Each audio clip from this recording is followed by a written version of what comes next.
एक मनुष्य के जीवन की सबसे बड़ी परीक्षा तब होती है जब उसे कर्तव्य और प्रेम के बीच किसी एक को चुनना हो।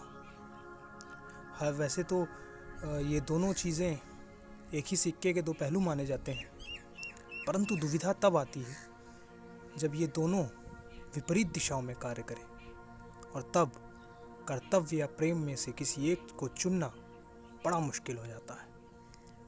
परंतु इस दुविधा से जिसने पार पा लिया वह इतिहास में स्वर्णिम अक्षरों में अंकित हुआ। ऐसे बहुत कम उदाहरण हैं, उन्हीं में से एक उदाहरण है महाभारत से महारथी कर्ण का। एक ओर राज्य, 5 भाई, माता का प्रेम, और दूसरी ओर मित्रता और कर्तव्य। और उस महान योद्धा ने प्रेम के बदले कर्तव्य को चुना। रश्मिरथी के पंचम सर्ग का प्रथम भाग कर्ण की इसी कर्तव्य निष्ठा को दर्शाता है। तो आइए चलते हैं पंचम सर्ग की पृष्ठभूमि की ओर।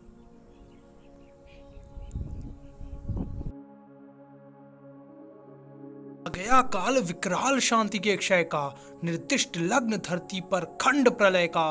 हो चुकी पूर्ण योजना नियति की सारी, कल ही होगा आरंभ समर अति भारी। कल जैसे ही पहली मरीच फूटेगी, रण में शर पर चढ़ महामृत्यु छूटेगी। संघार मचेगा, तिमिर घोर छाएगा, सारा समाज दृग्वंचित हो जाएगा। जन जन स्वजनों के लिए कुटिल यम होगा, परिजन परिजन के हित कृतांत सम होगा। कल से भाई भाई के प्राण हरेंगे, नर ही नर के शोणित में स्नान करेंगे। सुध खो बैठी हुई समर चिंतन में, कुंती व्याकुल हो उठी सोच कुछ मन में। हे राम, नहीं क्या यह संयोग हटेगा, सचमुच ही क्या कुंती का हृदय फटेगा। एक ही गोद के लाल कोख के भाई, सत्य ही लड़ेंगे हो दो और लड़ाई। सत्य ही कर्ण अनुजों के प्राण हरेगा, अथवा अर्जुन के हाथों स्वयं मरेगा। दो में जिसका उर फटे फटूंगी मैं ही, जिसकी भी गर्दन कटे कटूंगी मैं ही। पार्थ को कर्ण या पार्थ कर्ण को मारे, बरसेंगे किस पर मुझे छोड़ अंगारे। भगवान सुनेगा कथा कौन यह मेरी, समझेगा जग में व्यथा कौन यह मेरी। हे राम, निरावृत किए बिना व्रीड़ा को, है कौन हरेगा जो मेरी पीड़ा को। गांधारी महिमा मई भीष्म गुरुजन है, धृतराष्ट्र खिन्न जग से हो रहे विमन है। तब भी उनसे कहूँ कहेंगे क्या वे, मेरी मणि मेरे हाथ धरेंगे क्या वे। यदि कहूँ युधिष्ठिर से यह मलिन कहानी, गल के रह जाएगा वह भावुक ज्ञानी। तो चलूं कर्ण से ही मिलकर बात करूं मैं, सामने उसी के अंतर खोल धरूं मैं।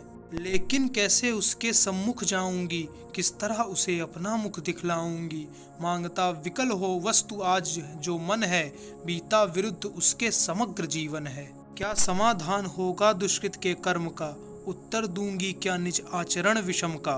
किस तरह कहूंगी पुत्र गोद में आ तू, इस जननी पाषाणी का हृदय जुड़ा तू। चिंता कुल उलझी हुई व्यथा में मन से, बाहर आई कुंती कड़ विदुर भवन से।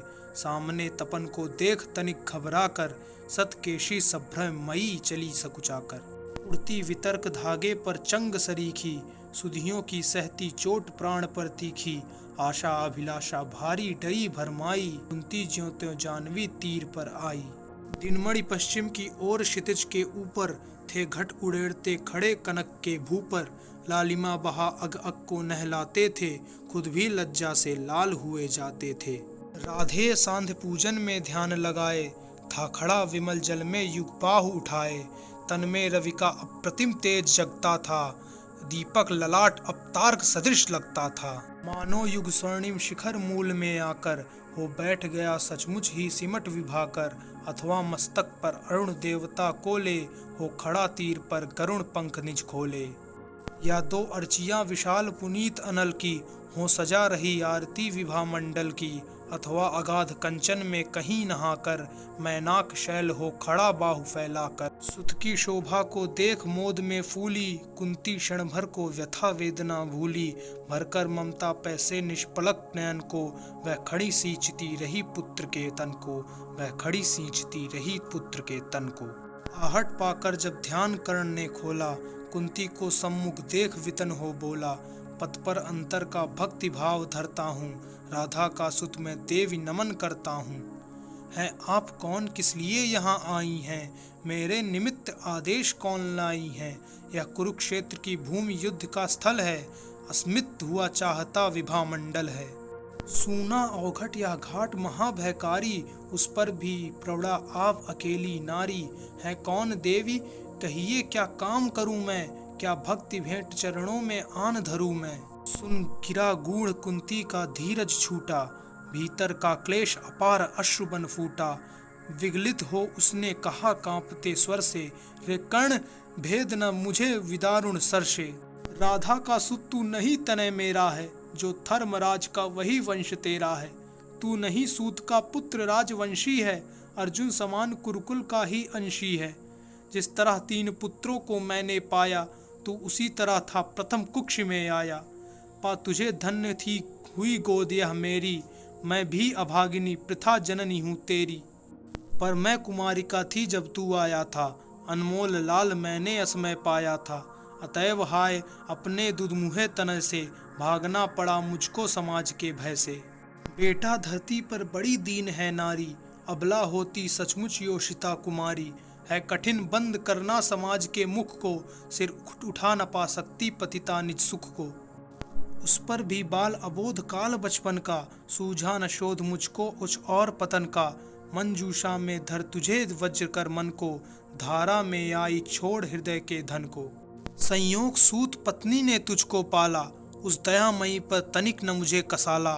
ले चल मैं उसके दोनों पांव धरूंगी, अग्रजा मानकर सादर अंक भरूंगी। पर एक बात सुन जो कहने आई हूँ, आदेश नहीं प्रार्थना साथ लाई हूँ। कल कुरुक्षेत्र में जो संग्राम छिड़ेगा, क्षत्रिय समाज पर कल जो प्रलय घिरेगा, उसमें न पांडवों के विरुद्ध हो लड़तू, मत उन्हें मार या उनके हाथों मरतू। मेरे ही सुत को ही मारे, वो क्रुद्ध परस्पर ही प्रतिशोध उतारे। विकट दृश्य मुझसे न सहा जाएगा, अब और न मुझसे मूक रहा जाएगा। जो छिप कर थी अब तक कुरेदती मन को, बतला दूंगी या व्यथा समग्र भुवन को। भागी थी तुझको छोड़ कभी जिस भय से, फिर कभी न हेरा तुझको जिस संशय से। उस जड़ समाज के सिर पर कदम धरूंगी, डर चुकी बहुत अब और न अधिक डरूंगी। थी चाह पंख मन को प्रक्षालित कर लूं, मरने से पहले तुझे अंक में भर लूं। वह समय आज रण के मिस से आया है, अवसर मैंने भी क्या अद्भुत पाया है। बाजी तो मैं हार चुकी कब हो ही, लेकिन विरंच निकला कितना निर्मोही। तुझ तक न आज तक दिया कभी भी आने, यह गोपन जन्म रहस्य तुझे बतलाने। पर पुत्र सोच अन्यथा न तू कुछ मन में, यह भी होता है कभी कभी जीवन में। अब दौड़ वत्स गोदी में वापस आ तू, आ गया निकट विध्वंस न देर लगा तू। जा भूल द्वेष के जहर क्रोध के विष को, रे कर्ण समर में अब मारेगा किसको। 5 पांडव हैं अनुज बड़ा तू ही है, अग्रज बन रक्षा हेतु खड़ा तू ही है। नेता बन कर में सूत्र समर का ले तू, अनुजों पर शत्रु विशाल बाहु का दे तू। संग्राम जीत कर प्राप्त विजय अति भारी, जय मुकुट पहन फिर भोग संपदा सारी। यह नहीं किसी भी छल का आयोजन है, रे पुत्र सत्य ही मैंने किया कथन है। विश्वास न हो तो शपथ कौन मैं खाऊं, किसको प्रमाण के लिए यहाँ बुलवाऊं। वह देख पश्चिमी तट के पास गगन में, देवता दीपते जो कनकाभ वसन में। जिनके प्रताप की किरण अजय अद्भुत है, तो उन्हीं अंशुधर का प्रकाश में सुत है। रुक प्रथा पोंछने लगी अश्रु अंचल से, इतने में आई गिरा गगन मंडल से।